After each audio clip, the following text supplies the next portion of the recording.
السلام عليكم ورحمة الله وبركاته. الله يا mahad kala sinabada lagu soo kiciyay hore waxaa loo yiri gacan buu waxay haysaa ay bixisaa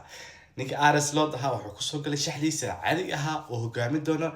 number 9ka Diaz halka garabka Mohamed Salah iyo gadba dhaxdana u soo laaban waxaa ciyaar doona Mark McAllister iyo Szoboszlai iyo kika Ryan halka difaacida Ibrahim Konaté oo ku soo bilowday iyo Van Dijk Alisson Becker oo Portier ciyaar doona labada garbana waa iska sidii haddaba waxaan leeyahay naadiga Liverpool waxaa rajay doonaa maanta inaan kusoo laaban wadada guulaha ah si aan hore ugu sii qaadno riyada ahayd in aan ku guuleysano horyaalka Premier League haddaba waxaan rajay doonaa maanta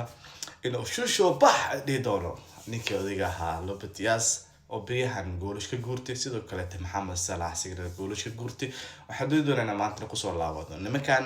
waxay ciyaaraan 4-4-2 marwab qadka dhexe jak ka dhigaan waxaa rajay doonaa in garbaha maanta Mohamed Salah iyo Diaz iyo gadba ay si fiican u isku qabsan doonaan waxaan rajaynaa macalinka in uu kaliya saxo bedelka taasoo wax ugu wanaagsan oo sameey kareed haddii uu bedelkiisa qurxiyo waxay noqon doontaa wax ugu wanaagsan oo maanta natiijada oo gacanta ku dhigo